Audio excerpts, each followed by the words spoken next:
హార్ట్‌లో హోల్స్ ఉంటే ప్రమాదకరమా? యెస్. ఇప్పుడు నేను చెప్పబోయేది హార్ట్‌లో హోల్స్ గురించి. మోస్ట్ కామన్‌గా మనకి ఏఎస్‌డి అంటే ఏట్రియల్ సెప్టల్ డిఫెక్ట్, వీఎస్‌డి అంటే వెంట్రిక్యులర్ సెప్టల్ డిఫెక్ట్, పీడీఏ అంటే పేటెంట్ డక్టస్ ఆర్టెరియోసిస్, ఈ 3 హార్ట్‌లో హోల్స్ కామన్‌గా మనకి హార్ట్‌లో తెలుస్తుంది.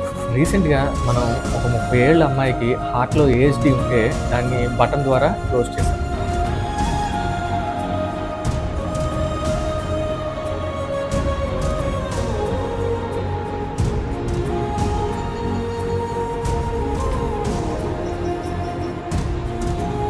చాలా మందికి ఏఎస్‌డి అనేది ఇన్సిడెంటల్ ఫైండింగ్. అంటే అనుకోకుండా హార్ట్‌ని స్క్రీన్ చేస్తున్నప్పుడు బయటపడతా ఉంటది.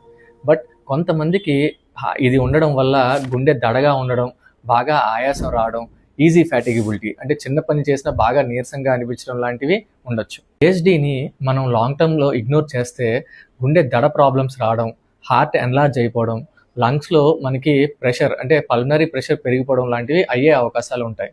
గుడ్ న్యూస్ ఏంటంటే ప్రతి ఏఎస్‌డి కేస్‌కి సర్జరీ అవసరం ఉండకపోవచ్చు. మోస్ట్ ఆఫ్ ద కేసెస్ మనం లెగ్ వెయిన్ నుంచి చిన్న బటన్ లాంటి డివైస్‌ని హార్ట్‌లో పంపించి ఆ హోల్‌ని కంప్లీట్‌గా క్లోజ్ చేసేయవచ్చు.